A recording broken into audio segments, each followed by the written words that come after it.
आज second Saturday है तो सभी लोग घर पे रहने वाले हैं। तो नमस्ते आप सभी को, मेरे दिनचर्या में आप सभी का स्वागत है। पौने 10 बजे का यहाँ पे टाइमिंग हो रहा था। पतिदेव अभी सो करके उठे हैं क्योंकि इनकी जो कल रात में जो शिफ्ट थी वो नाइट शिफ्ट थी। आते आते काफ़ी लेट हो गया था तो सुबह देर तक सो रहे थे, साथ में बच्चे लोग भी सो रहे थे। उससे पहले था कि मेरा यहाँ पे जो भी मॉर्निंग का रूटीन होता है, नहा धो करके पूजा पाठ करना, वो सब कुछ हो गया था। इससे पहले झाड़ू पोछा वगैरह सब कुछ कंप्लीट हो गया है, लेकिन किसी का भी अभी ब्रेकफास्ट नहीं हुआ है। बच्चे उठ करके अपना ब्रश वगैरह करने लग गए थे, तो मैं सोची कि चलो अब उनके लिए कुछ बनाया। तो इससे पहले हम लोगों ने बैठ करके साथ में चाय पिया, गरम गरम पानी पी। उसके बाद सीधे मैं आ गई हूँ अपने रसोई में। तो यहाँ पे रात में मैं भिगो करके रखी थी उड़द का दाल और साथ में चावल। वैसे इडली बनाना होता है तो ओवरनाइट के लिए बैटर को छोड़ना पड़ता है, लेकिन मैं बोली कि नहीं, इडली नहीं, डोसा बना लेती हूँ। तो मैंने इंस्टेंट यहाँ पे इसका बैटर तैयार की और दूसरी साइड में यहाँ पे तैयारी करने लगी थी चटनी की। तो आज मैं बनाऊंगी पीनट और जो चना दाल होती है ना, उसको रोस्ट करके इसकी चटनी बनाऊंगी। और इधर पे बैटर भी रेडी हो चुका था। तो यहाँ पे देख सकते हो चटनी के लिए मैंने पीनट को और चना दाल को रोस्ट कर लिया। उसमें डाली हूँ गार्लिक, काली मिर्च, जीरा और मिर्च डाल करके ना इसका पीस करके इसका चटनी बना लूँगी। बहुत ही ज़्यादा टेस्टी लगता है इसके साथ खाने में। और साइड में मैं लंच की भी तैयारी करने लगूँगी क्योंकि यहाँ पे हम लोगों को नाश्ता करते करते ही 11 बज जाएंगे। तो फिर मैं बोलूँ लगे हाथ यहाँ पे सब्जी भी बना लेती हूँ, लंच के लिए हो जाएगा। जब तक नाश्ता करेंगे हमारा यहाँ दाल भी बन करके रेडी हो जाएगा। तो हस्बैंड भी चले गए थे नहाने के लिए, यहाँ पे सबके लिए बन गया था और बच्चों को मैं दे दी थी। जैसे ही बनते गया ना वैसे ही उनको देते गई। तो वो लोग अपना नाश्ता करने के लिए बैठ गए थे। यहाँ पे टीवी इंजॉय करके वो लोग नाश्ता कर रहे थे। और सच बोलूँ तो डोसा दोनों बच्चों को ना इतना ज़्यादा पसंद है ना कि मतलब इन लोगों को ना बस तीनों टाइम मैं डोसा दे दूँ बना के तो ये लोग खा ले। और डोसा का जो बैटर बन गया था ना, इसमें मैं सूजी मिला दी हूँ ताकि इसका उत्तपम बना सकूँ मैं बाद में, कभी शाम के टाइम में, या फिर मैं रख दूँगी कल मॉर्निंग में बना दूँगी। ऐसे करके मतलब जब भी डोसा का बैटर या इडली का बैटर वगैरह बनाती हूँ ना, तो थोड़ा सा ज़्यादा ही बनाती हूँ।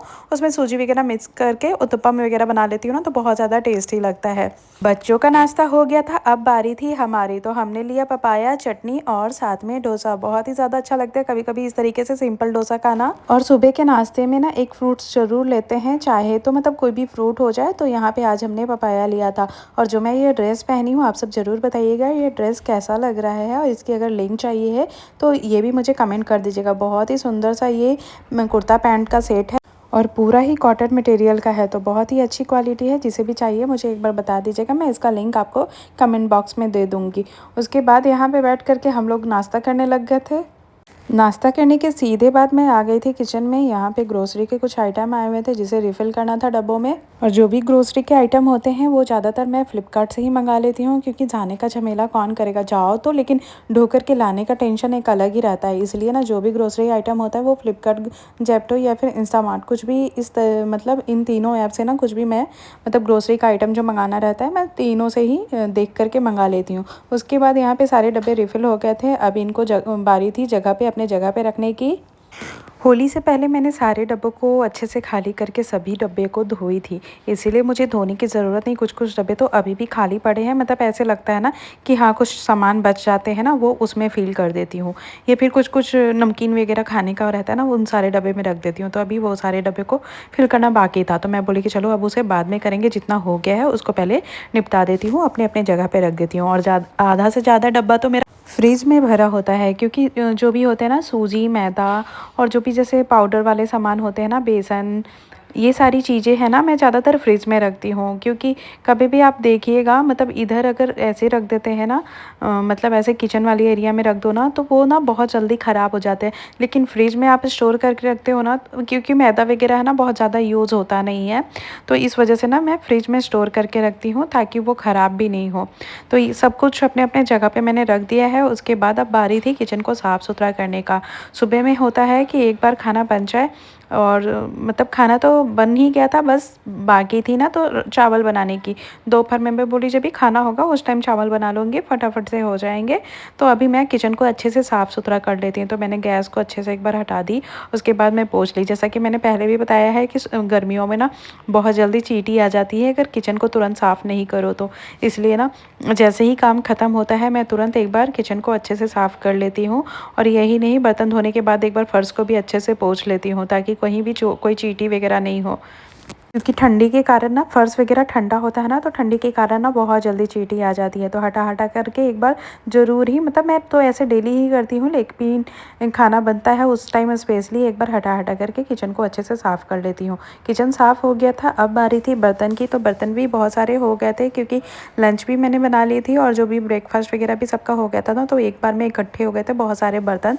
तो बर्तन को भी मैंने धो के हटाया और अब किचन के सारे काम हो गए हैं, तो यहाँ पे मैं विंडो को बंद कर देती हूँ क्योंकि काम हो जाने के बाद ना इस तरीके से बंद कर देती हूँ क्योंकि बाहर में ना कंस्ट्रक्शन का काम अभी भी चल रहा है। एक घर बन रहे हैं बाजू वाले घर में ही ना, वो घर बन रहा है, तो उसका ना धूल वगैरह थोड़ा आ जाता है, तो इसलिए मैं विंडो का एटलीस्ट नेट तो लगा ही देती हूँ। उसके बाद देखो सारा काम ख़त्म हो गया था, लेकिन जो कपड़े वाला काम होता है ना, वो हमेशा से पेंडिंग ही रह जाता है। तो मैं बोली कि नहीं, चलो इसको पेंडिंग नहीं रखते हैं, जो भी कपड़े हैं उनको फ़ोल्ड करके अपने जगह पे इसी लगे हाथ रख ही देती हूँ, नहीं तो फिर ये काम रह जाएगा। तो मैंने जितने भी कपड़े थे ना, सारे अभी ऊपर से ले आ करके ना इसको अभी फ़ोल्ड करके अपने अपने जगह पे रख दूँगी। सुबह उठ करके मैं सारे कपड़े को फैला दी थी ना, तो अभी है ना क्योंकि मशीन में ऑलरेडी सारे कपड़े सूख जाते हैं, बस थोड़ा-सा धूप लगाओ ना, तो तुरंत वो और जल्दी सूख जाता है। इसलिए ना अभी ज़्यादा देर तक धूप में रखो तो कपड़े ख़राब भी हो जाता है।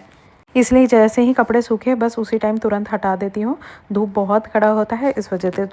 गाइस उसके बाद यहाँ पे मैंने ना कुछ समर के कलेक्शन के लिए ना कुर्तीज़ वगैरह मंगाई थी क्योंकि ना अभी स्कूल वगैरह जाना होता है बच्चों को लाने के लिए, या फिर घर में मुझे काम रहता है या फिर बाहर भी जाना रहता है ना, तो इस टाइप का ना समर में ड्रेसेस पहनने के लिए ना बेस्ट होता है क्योंकि ये पूरा कॉटन का है और इसे पहन करके आप कंफर्टेबली घर के काम भी ईजिली कर सकते हो क्योंकि नाइटी वगैरह में ना वीडियो शूट करना रहता है ना, तो अच्छा नहीं लगता है। तो मैंने यहाँ पे 3 मंगाए थे, तीनों आपने देखा ही होगा। इसमें से आपको कौन सा ज़्यादा अच्छा लगा? मुझे पिंक वाले और उससे पहले जो एक ब्लू कलर का पहनी थी ना, वो मुझे बहुत ज़्यादा, ये भी बहुत सुंदर लग रहा है। जिसमें मैं आपको एक ये कर्टेन मंगाई हूँ वो दिखा रही हूँ, वो भी बहुत अच्छा था, लेकिन ये मेरे साइज़ से थोड़ा-सा लूज़ था, तो मैं सोची इसे रिटर्न कर दूँगी। यहाँ पे ना कर्टेन आए हुए थे, तो ये भी बहुत ही अच्छा लग रहा है। जो मैं पीछे में कर्टेन लगाई हूँ ना, बिल्कुल वैसा ही है। तो इनमें से अगर किसी भी चीज़ का लिंक चाहिए होगा मुझे बता दीजिएगा, मैं उसका लिंक दे दूँगी आपको।